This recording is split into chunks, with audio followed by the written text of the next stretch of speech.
Salam pinggir lapangan. Kali ini kita membicarakan seorang wasit tinju dunia, M. Rois. Tapi wasit tinju ini juga pernah menjadi wasit sepak bola.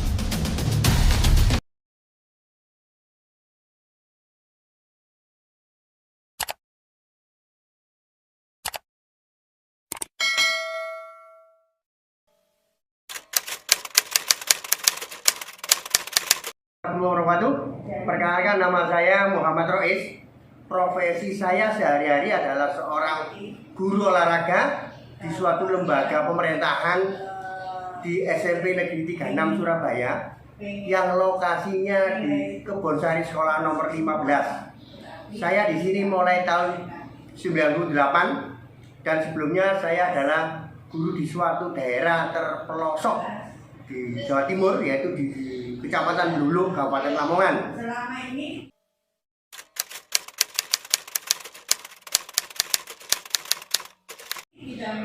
Saya di pertinjuan nasional dan internasional sekarang memiliki sertifikat wasit hakim internasional dan member dari WBO, IBF, dan sekaligus saya juga member dan representatif WPBF di Indonesia.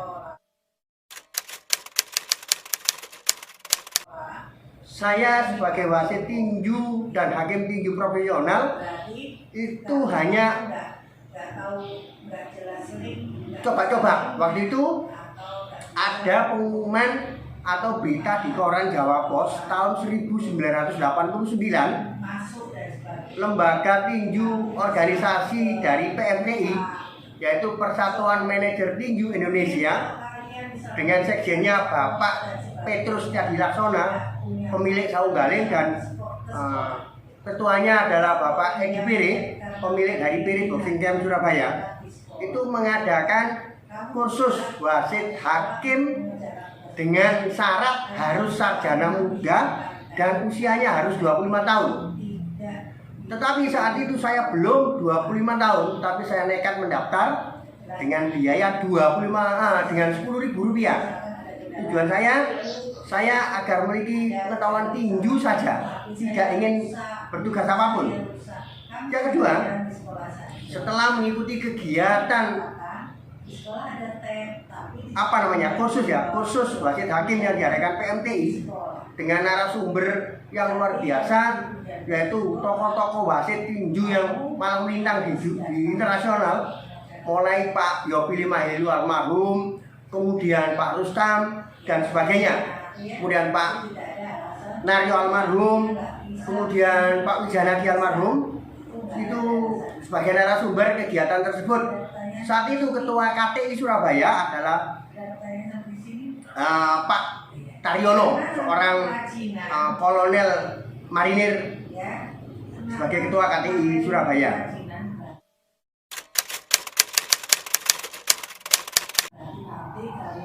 Kenapa saya kok terjun di wasit tinju? Itu begini, setelah kursus berlangsung, saya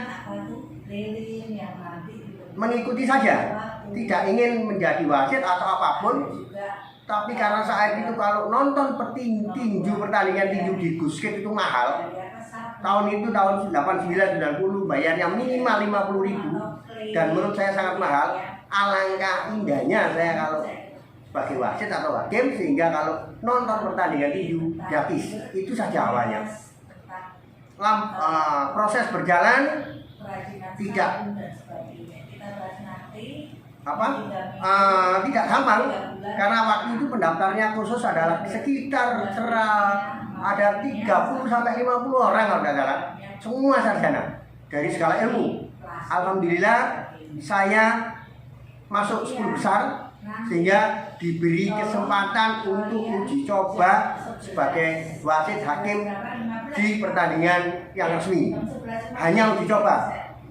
Sesuai dengan keinginan saya nonton tinju gratis. Itu sudah tercapai yang pertama. Berikutnya, sampailah saya jadi wasit hakim yang dibutuhkan, yang diperlukan oleh KTI Surabaya karena saat itu kekosongan wasit yang muda-muda kurang. Padahal usia saya belum 25 tahun. Syarat wasit waktu itu adalah 25 tahun. Alhamdulillah saya masuk di situ.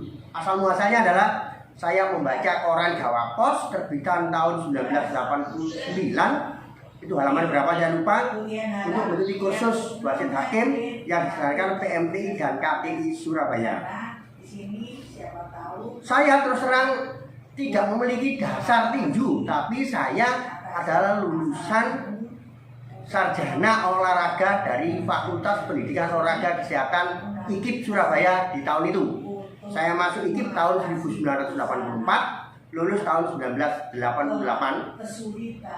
Kemudian dari situlah ada sedikit pengenalan olahraga tinju. Pengenalan olahraga tinju, bukan profesi saya sebagai petinju, dan saya tidak menggeluti tinju secara benar. Saya hanya pengetahuan saja untuk lulus kuliah. Itu dasarnya. Untuk wasit sepak bola itu saya sebetulnya lebih dulu berkecimpung di wasit tinju sebelum di wasit sepak bola. Saya wasit sepak bola itu mulainya tahun sudah menikah, kira-kira 96, tahun 96 atau 96-an. Itu saya baru mengikuti kursus 95-96, saya baru ikut kursus sepak bola sebagai wasit C3 waktu itu. Sebagai wasit sepak bola sudah C2. Asal muasalnya saya hanya ingin melihat iri kok teman-teman saya bisa menjadi wasit sepak bola.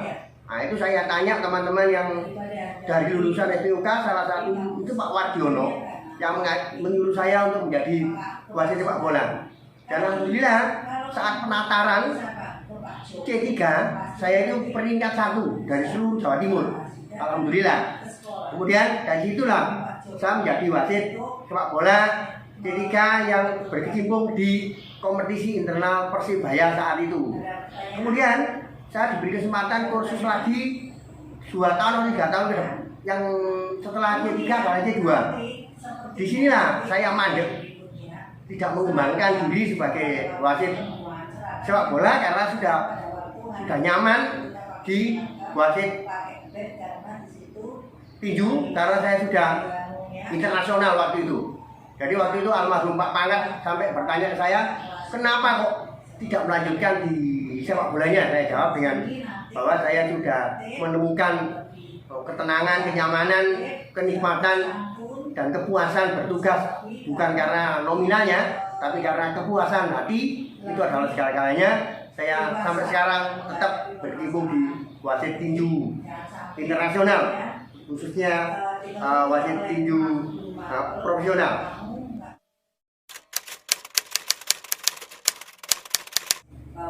Saya sejak SMP sudah bergelut di sepak bola, mengikuti klub sepak bola PSAL.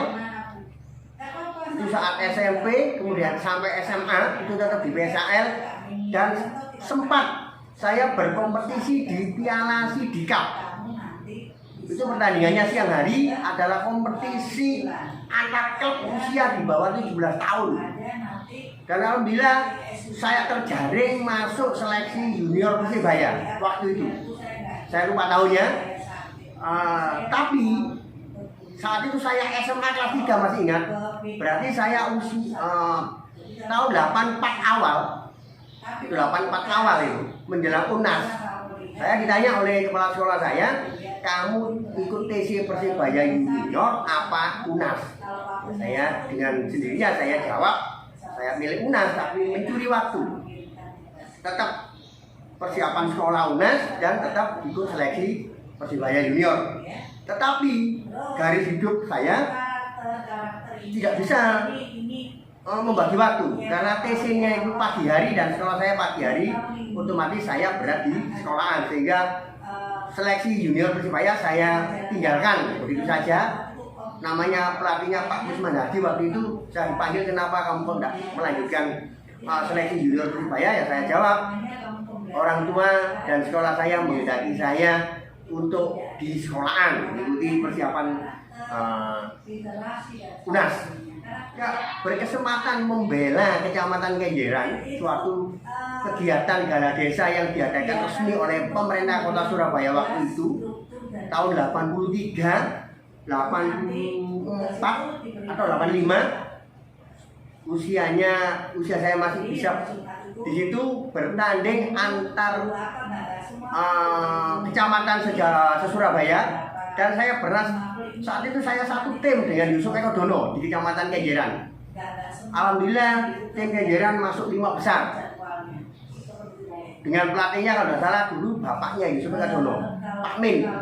Pak Min dan manajernya ibunya Yusuf Eko Dono dan Bu Anjar. Saya lupa Pak Min namanya. Yang jelas beliaunya berdua itu sangat antusias membina sepak bola di Kecamatan Kenjeran. Yang sudah saya pimpin dalam tinju, saya memimpin kejuaraan tinju itu mulai yang 4 ronde, 6 ronde di Pere. Itu waktu saya belajar menjadi wasit yang benar, dan saya didorong oleh beberapa pelatih tinju yang top. Salah satunya Pak Mario Lumajang. Itu mengajari saya bagaimana cara bergerak seorang wasit saat memimpin pertandingan, langkah-langkahnya bagaimana, itu saya diajari.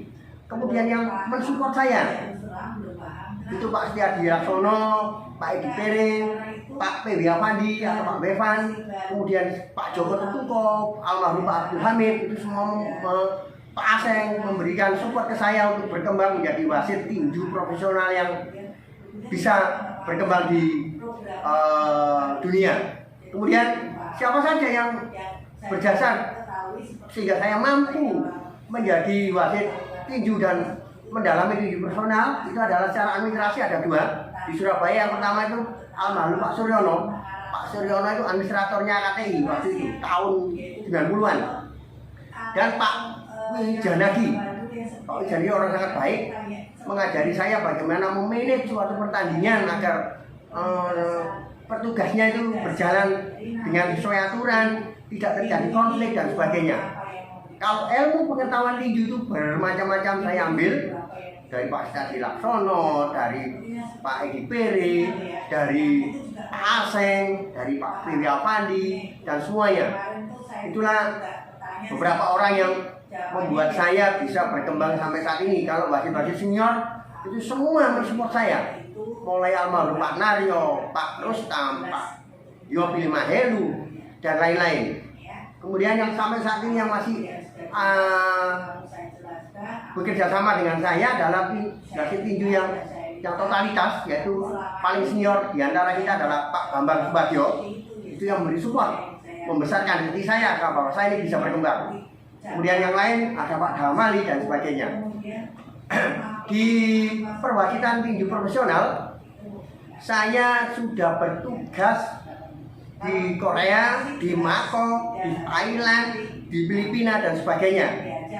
Level tertinggi yang saya tugas sebagai wasit hakim ya, itu satu kejuaraan IBF yang di Indonesia, itu yang M. Rahman bertanding. Kemudian Iwan Soda, kejuaraan dunia youth, itu saya wasitnya. Kalau M. Rahman saya hakimnya. Itu beberapa kali sudah di Indonesia.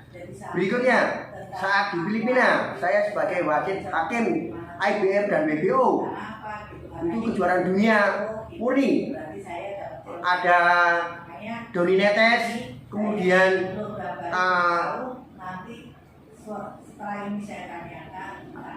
Donite Naure, saya juga tugas. Dan ada satu lagi saya lupa, itu sering saya bertugas di IBF. Berikutnya kalau WBO, saya tugas di Thailand, di Korea, Mako. Saya lupa namanya, itu sudah sering ke sana. Itu aja sekitar bahwa kalau WBBF, saya diberi kesempatan oleh Presiden WBBF, yaitu Mr. David Yang. Itu saya sebagai perwakilan WBBF di Indonesia. Saya kira itu, mohon maaf jika ada kesalahan. Inilah saya, Muhammad Rois, saya lebih bangga dipanggil wasit hakim tinju daripada kegiatan yang lain. Karena yang lain di darah saya adalah tinju adalah segala-galanya. Itu secara kegiatan. Kalau kewajiban itu adalah sebagai guru olahraga.